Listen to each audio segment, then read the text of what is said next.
Distinguished heads of state and government, Your Excellencies, dear partners and members of the World Economic Forum, dear participants and friends, a very warm welcome to all of you to the opening of the Davos Agenda Week.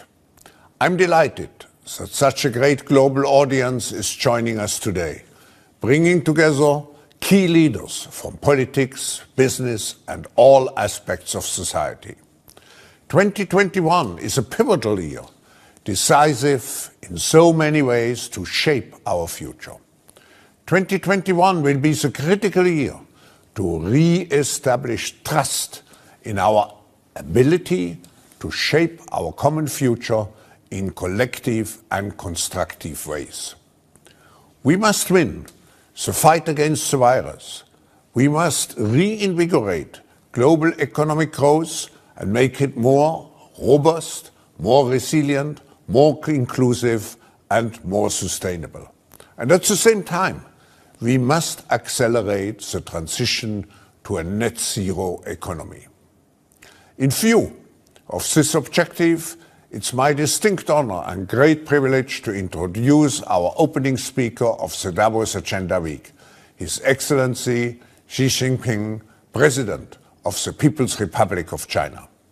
Mr. President, we all remember your historic speech in Davos in 2017.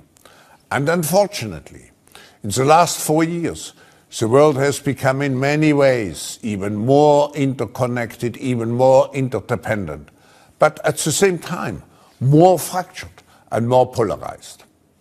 Polarization has created the age of disagreement, which threatens to derail humanity.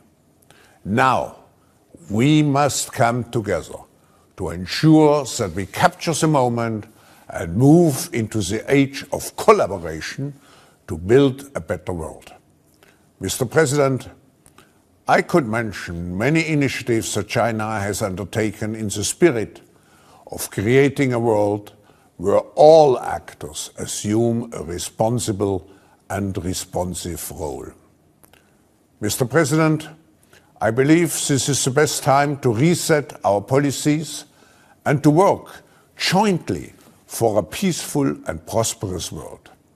We all welcome now His Excellency Xi Jinping, President of the People's Republic of China. Professor Klaus Schwab, ladies and gentlemen, friends, the past year was marked by the sudden onslaught of the COVID-19 pandemic. Global public health faced severe threat, and the world economy was mired in deep recession. Humanity encountered multiple crises rarely seen in human history.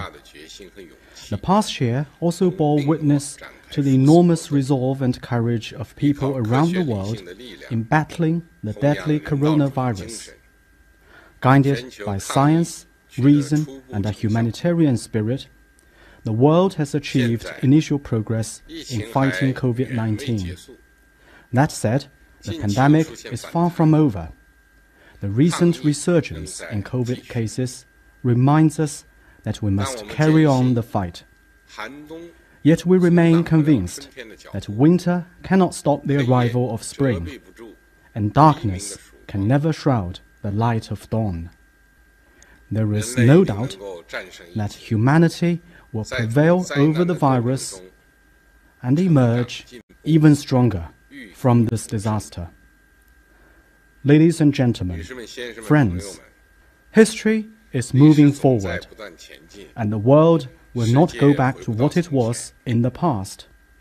Every choice and move we make today will shape the world of the future.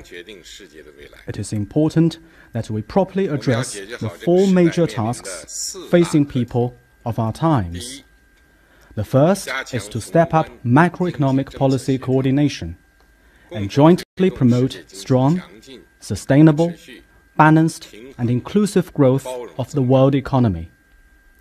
We are going through the worst recession since the end of World War II. For the first time in history, the economies of all regions have been hit hard at the same time. with global industrial and supply chains clogged and trade and investment down in the doldrums. Despite the trillions of dollars in relief packages worldwide, global recovery is rather shaky, and the outlook remains uncertain. We need to focus on current priorities and balance COVID response and economic development. Macroeconomic policy support should be stepped up to bring the world economy out of the woods as early as possible. More importantly, we need to look beyond the horizon and strengthen our will and resolve for change. We need to shift the driving forces and the growth models of the global economy and improve its structure, so as to set the course for long-term, sound and steady development of the world economy. The second is to abandon ideological prejudice and jointly follow a path of peaceful coexistence, mutual benefit and win-win cooperation. No two leaves in the world are identical, and no histories, cultures or social systems are the same.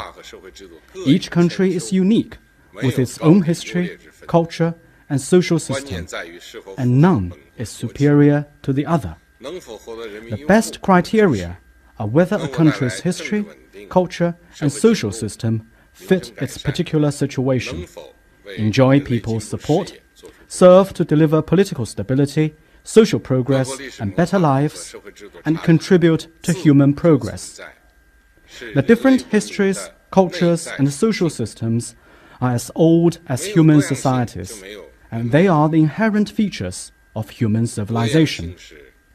There will be no human civilization without diversity, and such diversity will continue to exist for as long as we can imagine. Difference in itself is no cause for alarm. What does ring the alarm is arrogance, prejudice and hatred.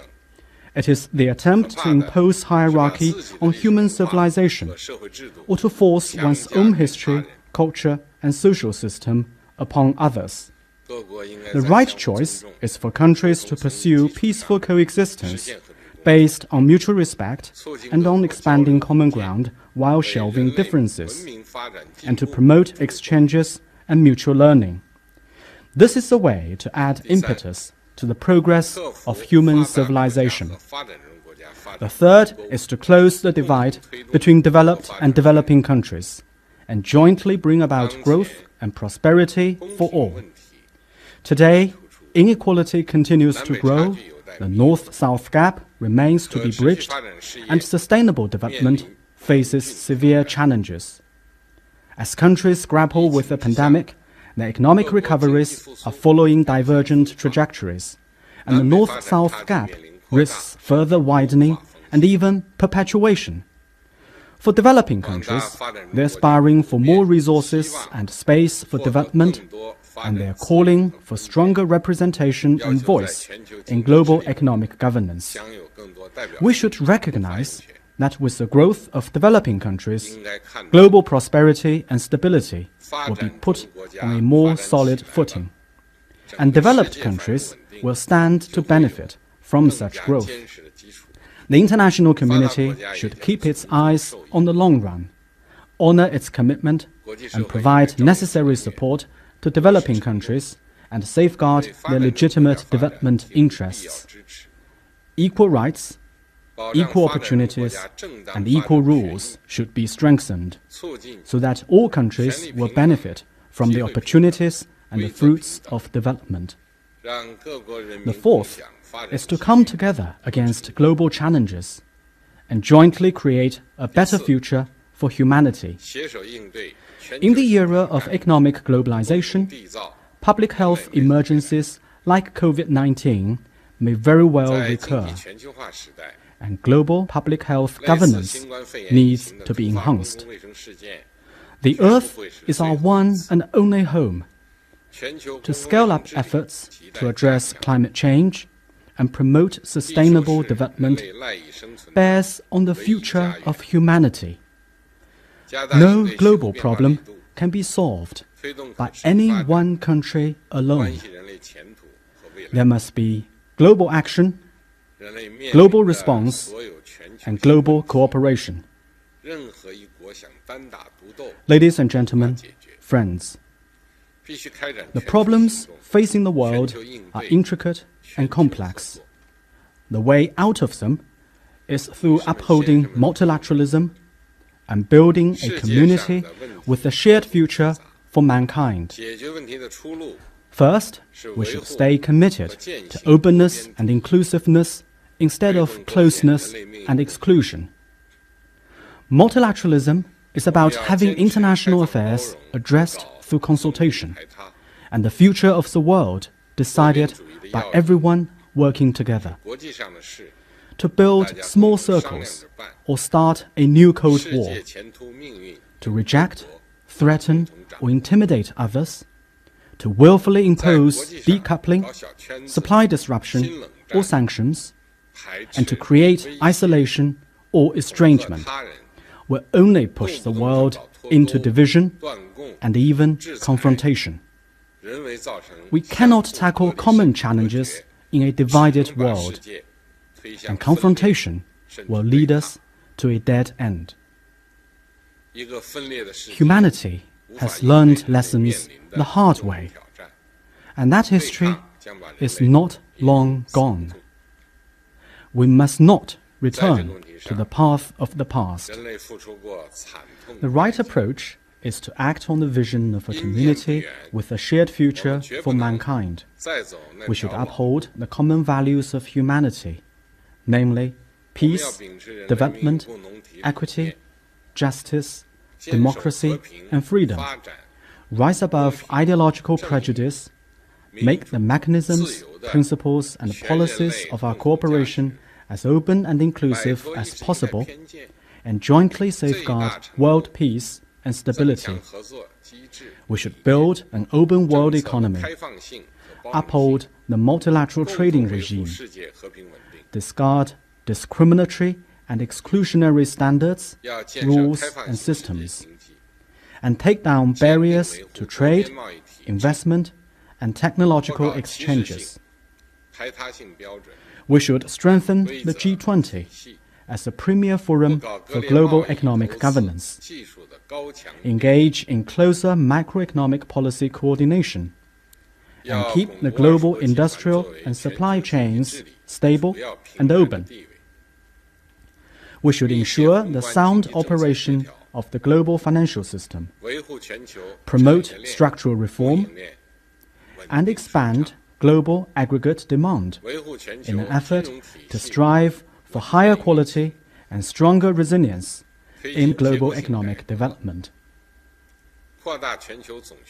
Second, we should stay committed to international law and international rules instead of seeking one's own supremacy. Ancient Chinese believed that the law is the very foundation of governance.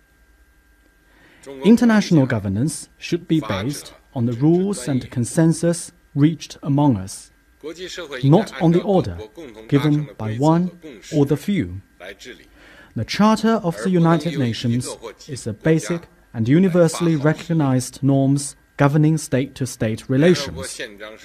Without international law and international rules that are formed and recognized by the global community, the world may fall back to the law of the jungle, and the consequence would be devastating for humanity. We need to be resolute in championing the international rule of law and steadfast in our resolve to safeguard the international system centered around the UN and the international order based on international law. Multilateral institutions, which provide the platforms for putting multilateralism into action and which are the basic architecture underpinning multilateralism, should have their authority and effectiveness safeguarded. State-to-state relations should be coordinated and regulated through proper institutions and rules. The strong should not bully the weak. Decisions should not be made by simply showing off strong muscles or waving a big fist. Multilateralism should not be used as pretext for acts of unilateralism. Principles should be preserved, and rules once made should be followed by all. Selective multilateralism should not be our option. Third, we should stay committed to consultation and cooperation instead of conflict and confrontation. Differences in history, culture, and social system should not be an excuse for antagonism or confrontation, but rather an incentive for cooperation. We should respect and accommodate differences, avoid meddling in other countries' internal affairs, and resolve disagreements through consultation and dialogue. History and reality have made it clear time and again that the misguided approach of antagonism and confrontation, be it in the form of Cold War, Hot War, Trade War, or Tech War, would eventually hurt all countries' interests and undermine everyone's well-being. We should reject the outdated Cold War and zero-sum game mentality, adhere to mutual respect and accommodation, and enhance political trust through strategic communication. It is important that we stick to the cooperation concept based on mutual benefit, say no to narrow-minded, selfish, beggar-thy-neighbor policies, and stop unilateral practice of keeping advantages in development all to oneself. Equal rights to development should be guaranteed for all countries to promote common development and prosperity. We should advocate fair competition, like competing with each other for excellence in a racing field, not beating each other on a wrestling arena. Fourth, we should stay committed to keeping up with the times instead of rejecting change. The world is undergoing changes unseen in a century, and now is the time for major development and major transformation.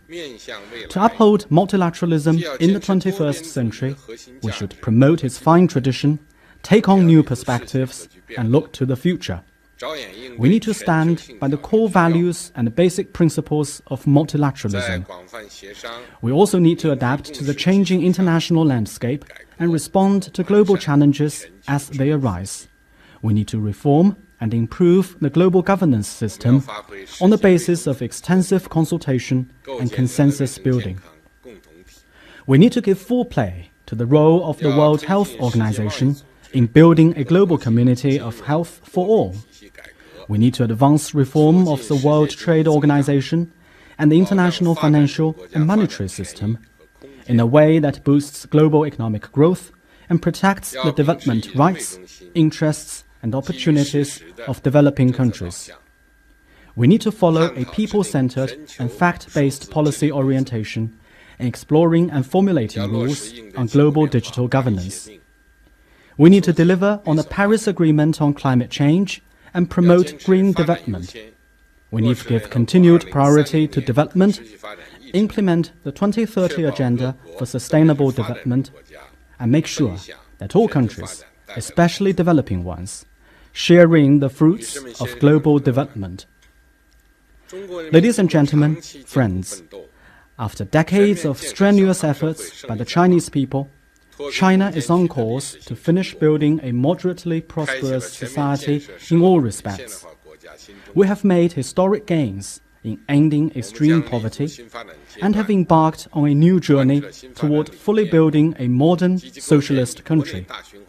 As China enters a new development stage, we will follow a new development philosophy and foster a new development paradigm, with domestic circulation as the mainstay and domestic and international circulations reinforcing each other. China will work with other countries to build an open, inclusive, clean and beautiful world that enjoys lasting peace, universal security and common prosperity. China will continue to take an active part in international cooperation on COVID-19. Containing the coronavirus is the most pressing task for the international community. This is because people and their lives must always be put before anything else. It is also what it takes to stabilize and revive the economy. Closer solidarity and cooperation, more information sharing, and a stronger global response are what we need to defeat COVID-19 across the world. it is especially important to scale up cooperation on the R&D, production, and distribution of vaccines and make them public goods that are truly accessible and affordable to people in all countries. By now, China has provided assistance to over 150 countries and 13 international organizations, sent 36 medical expert teams to countries in need, and stay strongly supportive and actively engaged in international cooperation on COVID vaccines. China will continue to share its experience with other countries, do its best to assist countries and regions that are less prepared for the pandemic, and work for greater accessibility and affordability of COVID vaccines in developing countries. We hope these efforts will contribute to an early and complete victory over the coronavirus throughout the world. China will continue to implement a win-win strategy of opening up. Economic globalization meets the need of growing social productivity and is a natural outcome of scientific and technological advancement. It serves no one's interest to use the pandemic as an excuse to reverse globalization and go for seclusion and decoupling. As a long-standing supporter of economic globalization, China is committed to following through on its fundamental policy of opening up. China will continue to promote trade and investment liberalization and facilitation, help keep the global industrial and supply chains smooth and stable, and advance high-quality Belt and Road cooperation. China will promote institutional opening up that covers rules, regulations, management, and standards. We will foster a business environment that is based on market principles, governed by law, and up to international standards, and unleash the potential of the huge China market and enormous domestic demand. We hope these efforts will bring more cooperation opportunities to other countries and give further impetus to global economic recovery and growth. China will continue to promote sustainable development. China will fully implement the 2030 Agenda for Sustainable Development. It will do more on the ecological front by transforming and improving its industrial structure and energy mix at a faster pace and promoting a green, low-carbon way of life and production. I have announced China's goal of striving to peak carbon dioxide emissions before 2030 and achieve carbon neutrality before 2060. Meeting these targets will require tremendous hard work from China. Yet we believe that when the interests of the entire humanity are at stake, China must step forward, take action, and get the job done. China is drawing up action plans and taking specific measures already to make sure we meet the set targets. We are doing this as a concrete action to uphold multilateralism and as a contribution to protecting our shared home and realizing sustainable development of humanity. China will continue to advance science, technology, and innovation. Science, technology, and innovation is a key engine for human progress, a powerful weapon in tackling many global challenges, and the only way for China to foster a new development paradigm and achieve high-quality development. China will invest more in science and technology, develop an enabling system for innovation as a priority, turn breakthroughs in science and technology into actual productivity at a faster pace, and enhance intellectual property protection, all for the purpose of fostering innovation-driven, higher quality growth. Scientific and technological advances should benefit all humanity, rather than be used to curb and contain other countries' development. China will think and act with more openness with regard to international exchange and cooperation on science and technology. We will work with other countries to create an open, fair, equitable, and non-discriminatory environment for scientific and technological advancement that is beneficial to all and shared by all. China will continue to promote a new type of international relations. Zero-sum game, or winner takes all, is not the guiding philosophy of the Chinese people. As a staunch follower of an independent foreign policy of peace, China is working hard to bridge differences through dialogue and resolve disputes through negotiation, and to pursue friendly and cooperative relations with other countries on the basis of mutual respect, equality, and mutual benefit. As a steadfast member of developing countries, China will further deepen South-South cooperation and contribute to the endeavor of developing countries to eradicate poverty, ease debt burden, and achieve more growth. China will get more actively engaged in global economic governance and push for an economic globalization that is more open, inclusive, balanced, and beneficial to all. Ladies and gentlemen, friends, there is only one Earth and one shared future for humanity.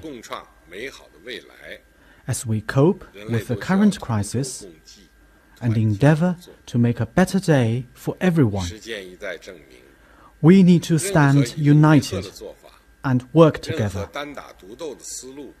We have been shown time and again that to beggar thy neighbor, to go it alone, and to slip into arrogant isolation will always fail.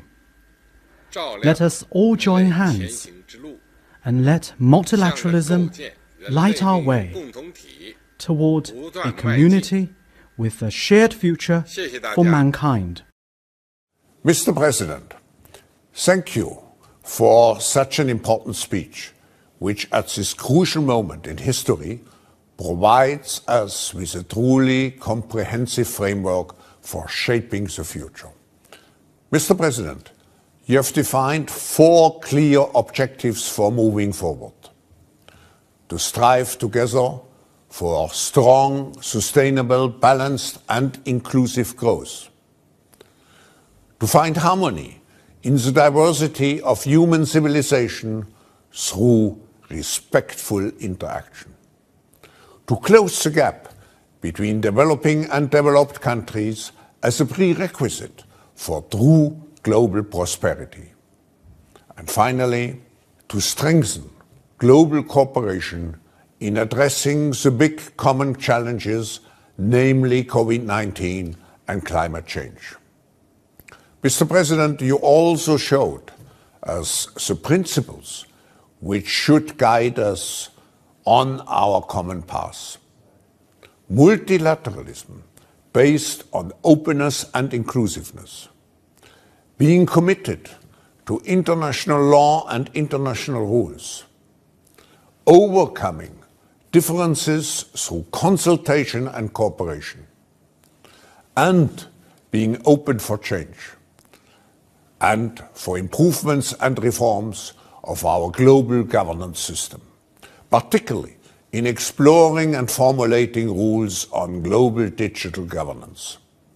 Mr. President, in your speech, you also committed China to take an active part in global efforts to win the fight against COVID-19, to continue the fundamental policy of opening up, to fully implement the 2030 Agenda for Sustainable Development, and to act with greater openness with regards to international exchange and cooperation on science and technology. You concluded that we should enter a new era of global cooperation based on dialogue and being guided by the fact that there is only one planet, Earth, and only one common future. Thank you, Mr. President, for opening this Davos Agenda Week with such an important policy statement and for reminding us that we are all part of a community with a shared future for humanity. On behalf of all the participants, A great thank you, Mr. President.